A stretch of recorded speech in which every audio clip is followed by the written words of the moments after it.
నాన్న మీతో కొంచెం మాట్లాడాలి. సందీప్, నువ్వు డైరెక్టర్ అవుదామని మాట్లాడదామంటే నాకు ఇంట్రెస్ట్ లేదు. నాన్న మీరే అలాగంటే ఎలా నాన్న? సందీప్, నీకు 2 years టైం ఇస్తున్నాను సందీప్. నీ ఇష్టం వచ్చినట్టు ట్రై చేసుకో. అవ్వకపోతే మళ్ళీ వచ్చి ఇదే జాబ్లో జాయిన్ అవ్వాలి. ఈ 2 years కనీసం నేను డిస్టర్బ్ కూడా చేయను. నీకు నచ్చితే వెళ్ళిపో.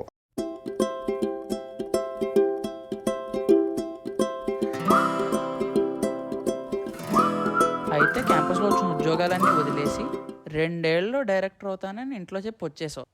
అవునరా రాహుల్. ఓహో, మరి ఏం చేద్దామని?